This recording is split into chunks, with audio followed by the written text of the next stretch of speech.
Venezuela after two powerful earthquakes struck near their capital. And in sports, today, June 26, marks exactly 23 years since Cameroon and the football world lost one of its brightest stars, Mark Vivian Foe. Details of these stories and more only on News Art today. I'll be right back.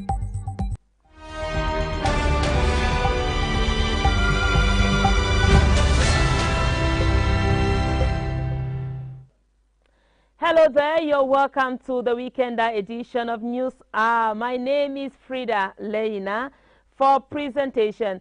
We start the news with this story, and as we told you in our lead story for today, the vision bearer and founder of Recover and Rehabilitate for Better Tomorrow has addressed the youth of Mile 16 to steer clear and clean from drug abuse and consumption. He was speaking alongside his counterpart of Health for All Foundation, Cameroon, as Honorin Cheng tells us in the following report.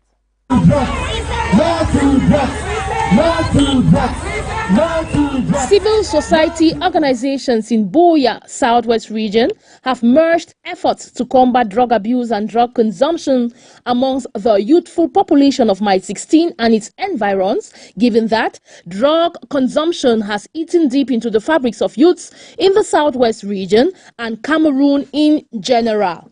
It's against this backdrop that the Mile 16 community in Buea turned out massively under the leadership of Takwi Solomon, community stakeholder at Mile 16, who use this opportunity to beacon on these vulnerable population to stay clear and clean from drug abuse. Denounce illicit drug possession Mile 16 today.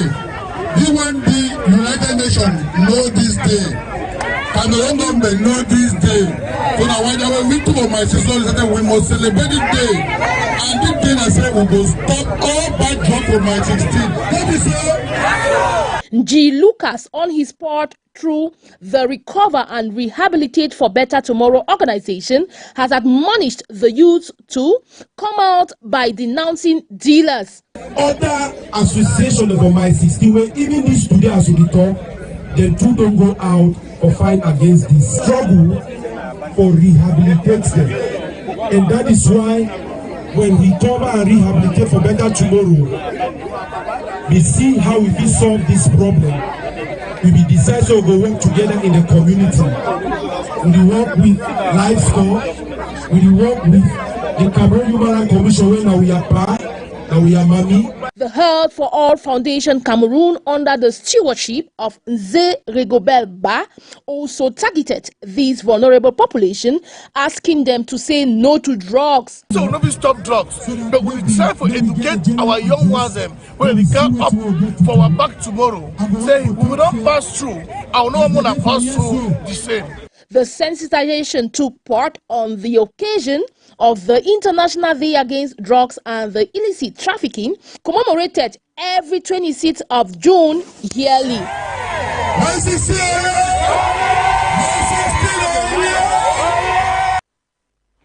As the world marks the International Day Against Drug Abuse and Illicit Trafficking this June 26, communities in Buea are reinforcing the message through recent anti-drug awareness marches aimed at protecting young people from substance abuse. The annual observance calls for stronger prevention, treatment and cooperation in addressing the global drug problem. Details with Nanga Sonia. The International Day Against Drug Abuse and Illicit Trafficking is observed every year on June 26 to raise awareness about the dangers of drug abuse and the need to combat the illegal drug trade. This year's global campaign highlights the world's persistent drug challenges, emerging threats, and the need for innovative, evidence-based responses. In Buea, this global message has found local expression through a series of anti-drug awareness marches recently organized by schools, youth groups, community organizations, and public authorities across the Southwest region. Participants marched through major streets carrying placards and educating residents on the harmful effects of drugs, particularly among young people.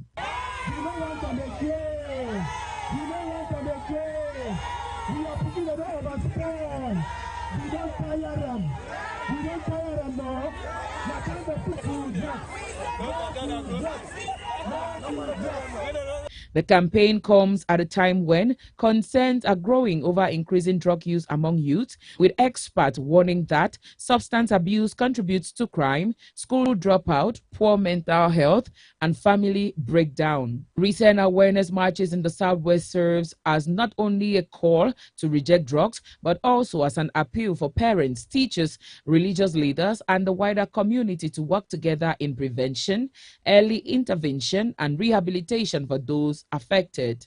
As the world observes this important day, the message re-echoed is that building a drug-free society requires collective responsibility, continuous education, and support for vulnerable young people rather than silence or stigma.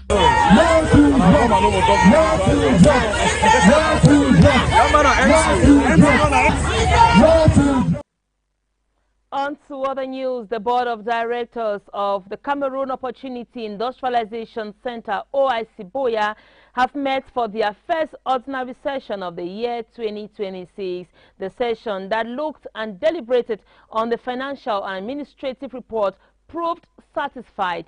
Details with Mwambo William.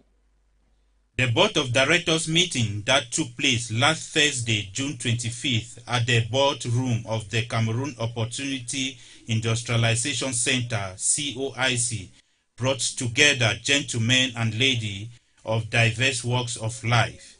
The clergy, the civil society, traditional rulers, youth representatives, civil and political administrators, not forgetting businessmen and women. The opening was done by the chairman of the board, Senior Barrister Lifanje Kusmas Moki, outlining the purpose of the meeting and calling for minutes of silence of one of theirs, the Chief of Great Support, His Royal Highness Chief Etina Monono. Message of the transition of the natural Board of Trustee member, Chief Etina Monono, of Great Support. That is the landlord of where OIC finds itself. I will pray that we stand up for a minute of silence in honor. After over 3 hours of fruitful deliberation, the chairman had this to say. I would like to employ all of us to make use of this session. Consider it an experience building session, especially for those of us who are coming to the board for the first time. The task in this session, take it, make it a mirror. Look at where we were yesterday, where we are now, and where we are going to tomorrow. The external audit reports, which we are going to be presented with here, is to evaluate, give us what yesterday was in this center, and to prepare us to make corrections for the 5 months that we have been on seat and reformulate how our future is going to look like. More flesh was added to information relevant to the public by Secretary General of the board. Today we were looking at the accounts of the institution for the year 2025, and the auditors, the external auditors, presented the accounts, and we also had the update from management staff. Generally, we discovered that OIC is improving rapidly, and we also noticed that there is more collaboration. And in the new board of directors that were voted in January 2026, we noticed that there is a rich repertoire of members from the area of law, finance, business, and teachers. So we have quite a good number of people who are versed in almost any area of the mission and the vision that has been put in place for this institution. All that started well ended well, with photographs to immortalize the first board meeting of 2026.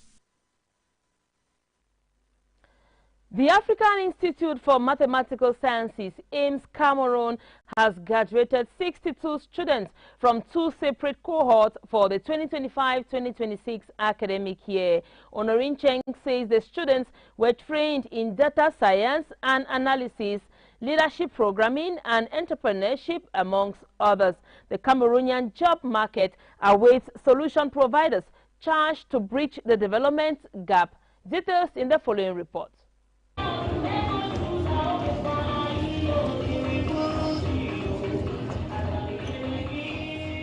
The African Institute for Mathematical Sciences, AIMS Cameroon, has graduated its 2026 batch of cohorts who have been admonished to go beyond their limits.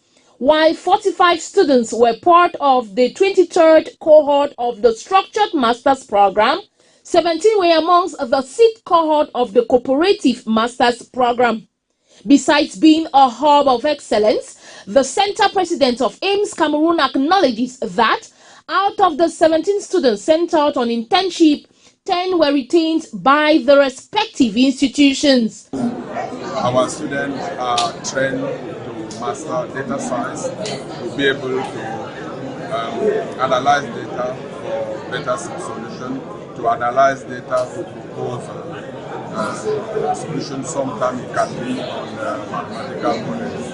These students will no longer experience the world through the lens of AIMS Cameroon, reasons why the Secretary General of the Ministry of Higher Education has challenged the graduates to have a broad mindset and be open to the world of opportunities that lies ahead of them. It's an institution where they use the mathematical sciences as a way of life. They use maths to solve problems in an innovative manner. And what we're told, the quality of training here in trade have been able to open more avenues for this students, making it possible after internship, which I believe is very intensive in the use of mathematical tools, they are able to engage in those companies. The city mayor of the Limbe City Council affirmed that the government is making tremendous partnership efforts with regards to the education of its youths. The city council has always been there to make sure that this particular institution is supported, because we use this opportunity to thank the head of state, His Excellency President Obia, for allocating this particular school, this particular institution in Limbe. The valedictorian at AIMS Cameroon is an African youth that has risen above every obstacle to beget excellence. I'm grateful to AIMS Cameroon for the opportunity they are giving us to come and show our talent. The experience will not be easy. Only the qualified succeed at AIMS Cameroon. I'm very happy. I'm so happy because this is a big challenge for me. Coming here as not about to speak English, but now I can speak English fluently. AIMS Cameroon has pledged to be steadfast to its mission and service for African development by choosing professionalism and the employability of the youths. So far, AIMS Cameroon has graduated 635 students from 30 African countries since its operation. Also present at the event were deans, directors, the General Consul of Nigeria for the Northwest and Southwest regions, to name but these. And 5. Thank you. The State Council chamber in Manfe, Manu Division, Southwest region of Cameroon, has been ravaged by fire. The incident occurred on June 25, 2026. According to witness account, the fire consumed equipment found in the court chambers. Details with Natalie Njuma. State Council offices. State Council. 90s were there, so live in Manfe.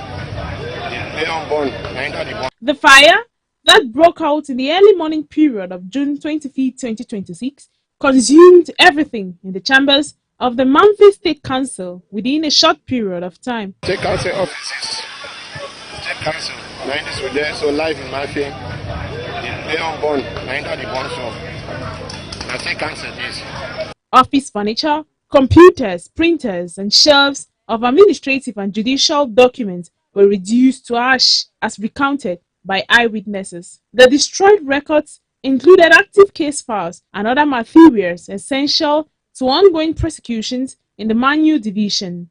As at now, the extent of the loss is still being assessed. The blaze left the entire structure in ruins and destroyed critical furniture and raises concerns over the loss of case files and administrative records in a division that has no fire brigade unit. According to officials, Manfe, the capital of the Manu division, does not have a functional fire brigade unit with no emergency service to contain the flames, thus causing the massive destruction by the fire. The official cause of the fire remains undetermined as investigations are ongoing. The raised chambers stand as a stark reminder of the vulnerability of critical state infrastructure in areas lacking emergency services in the region and the country at large. State council offices, state council, 90s were there, so live in In line with the final celebration of the life of His Royal Majesty, Chief Emmanuel Etina Monono, the late second-class monarch of Great Support, who died recently after an illness, and in line with a request from the Secretary General of the Great Support Traditional Council, the Mayor of the Boya Municipality, David Mafani Namange Esquire, informs the general public, particularly denizens and traders of the Great Support Market, that the market as well as the road between Executive Hotel and Pala Field shall be temporarily closed on Saturday, June 27, 2026, as from 6 a.m. to 6 p.m. This closure and blockage shall serve as an opportunity for the population to turn out massively so as to give their late icon and chief the honor he deserves. Shops and other business places around Great Support too are expected to be closed tomorrow from 6 a.m. to 6 p.m. The mayor counts on the collaboration and understanding of all traders and denizens concerned. You're listening to News Hour on Royal Television. We are beaming live from Boya.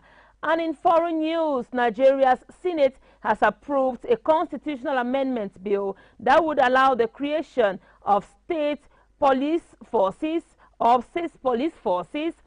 measure step aimed at strengthening security and tackling rising violence across the country. And we also told you that rescue teams are racing against time in Venezuela after two powerful earthquakes struck near their capital.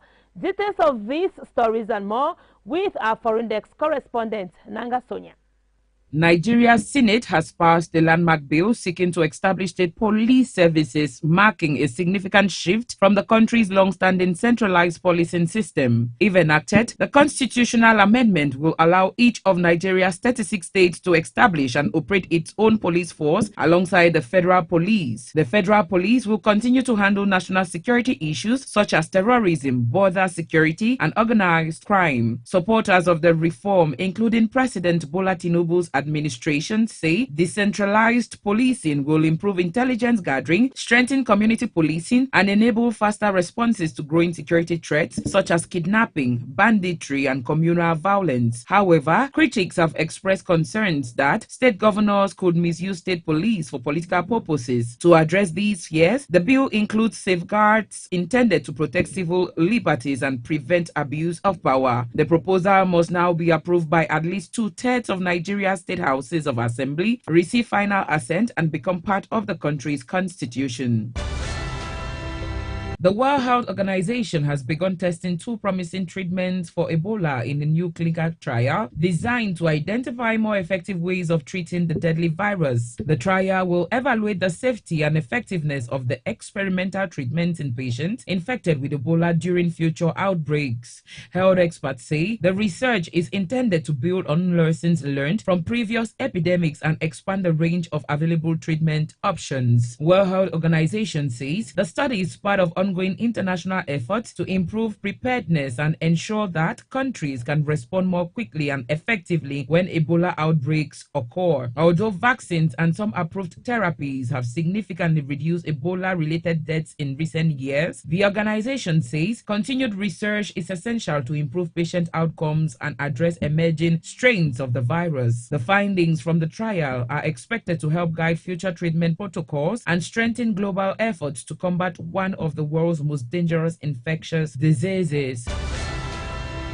Venezuela is facing one of the most natural disasters in its history after two powerful earthquakes measuring 7.2 and 7.5 respectively struck less than a minute apart on Wednesday evening. The twin quakes caused widespread destruction across Caracas and surrounding coastal regions, bringing down homes, hospitals, and public buildings while cutting electricity and disrupting transport. Rescue workers and volunteers are searching through collapsed structures for survivors as aftershocks continue to shake the affected areas. Officials say at least 235 people have been confirmed dead, with hundreds more injured. However, the true scale of the disaster remains unclear as thousands of people are still missing or believed to be trapped beneath the rubble. The U.S. Geological Survey estimates that the final death toll could rise into thousands because of the severity of the earthquakes and the densely populated areas affected. A state of emergency has been declared as emergency crews, aided by international partners, continue search and rescue operations and deliver humanitarian assistance to those left homeless by the disaster. Let's now talk sports on News Hour, where the finalists of the Northwest Regional League mini interpools are now known. Mancon United and Dream Team FC of Balinyonga have successfully negotiated their semi-final ties and will now face off in a winner-takes-all final for regional supremacy and a place in the next phase of the promotion race. Details with Kusona Claudia Voma. The Northwest Regional League mini interpools are heading for an exciting finale after Mancon United and Dream Team FC of Balinyonga secured qualification from their respective semi-final encounters. Mancon United booked their place in the final with a convincing 3-1 aggregate victory over Rising Stars. After gaining the upper hand in a tightly contested first leg, Mancon United completed the job with another disciplined performance in the return fixture, demonstrating the consistency that has defined their campaign. The Bamenda-based side has enjoyed an impressive season, finishing with the league's leading scorer Brandon Kwesi, who netted 14 goals, while goalkeeper Ngam Leonard registered 9 clean sheets, the highest tally in the competition. Their performances have made Mancon one of the favorites for the regional title. Last season, I was coming from nothing, but this season I came from experience. And experience taught me last season that until the last whistle, that is why I stayed focused and to the last whistle, and I'm happy what happened at the end of the day. Tuba FC had one player that played against us in the two-face. Their goalkeeper, I think that young man is an excellent player. He stopped every offensive movement we made, and kudos to him. I believe he has a bright future in football. In the second semi-final, Dream Team FC of Balinyonga overcame Aitambong FC to reach the finale. The Balinyonga outfit displayed resilience and composure over the two legs, producing the results needed to keep their promotion dream alive. Having also enjoyed a strong campaign, Dream Team will now look to carry the momentum into the biggest game of the season. Quite a difficult one. My boys, they put up a good show to prepare the game because we won the away leg 2-1, and so we were coming back to defend the 2 goals and then see how we can try if we can have a third goal. But then it did not happen the way we planned. Aitambong, they did not arrive this level by chance. We had 28 teams that competed in the championship, and they happened to find themselves at the semi-finals.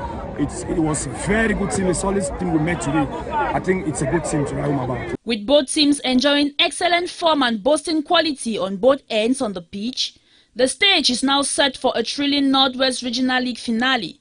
For Mancon United and Dream Team FC of Balinyonga, just 90 minutes now separate them from regional glory and another step towards promotion.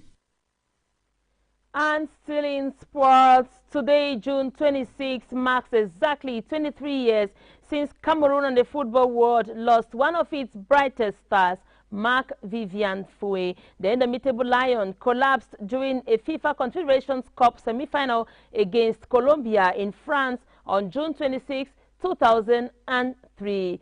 Sonita Nguni takes us down memory lane.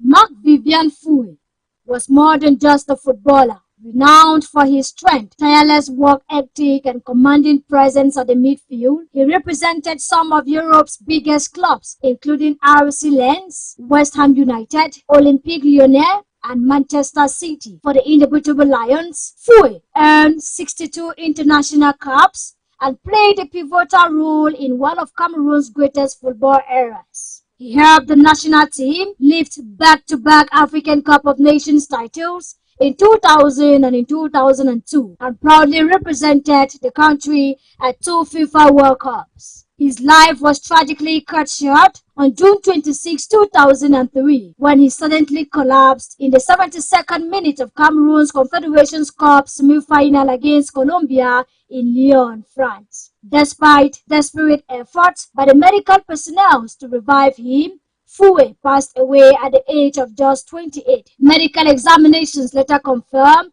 he had suffered from a heart condition. His untimely death became a turning point in the world's football. It prompted major reforms in player safety, including enhanced cardiac screening programs to improve emergency medical response in stadiums. More than 2 decades later, Marc Vivian Foe's legacy remains firmly etched in football history. Manchester City retired his number 23 shirt. RC Lens honored him by retiring his number jersey 17, while the prestigious Marc Vivian Foe Award continues to recognize the best African player competing in France Ligue 1. 33 years after his passing, Marc Vivian Foe remains a symbol of courage, dedication, and patriotism. Though he left the pitch far too soon, his influence on football and the safety of future generations lives on. As Cameroonians remember one of their greatest sporting heroes today, one message continues to resonate: a lion never dies, he only sleeps. The vision bearer and founder of Recover and Rehabilitate for Better Tomorrow has addressed young people of Mile 16 Fakot Division, Southwest Region of Cameroon, to be clean from drugs. Out of Cameroon, we told you that rescue teams are bracing against time in Venezuela after 2 powerful earthquakes struck near the capital. And in sports, today, June 26, marks exactly 23 years since Cameroon and the football world lost one of its brightest stars, Marc Vivian Foe. Thank you all so much for being part of News Hour today. It was the weekender edition. Today, Friday. Catch you on Monday, God willing, for another fresh edition of News Hour. For presentation today, I have been Frida Leina, asking you to stay tuned to more interesting programs on Royal Television. Have a lovely time and bye-bye. Enjoy your weekend.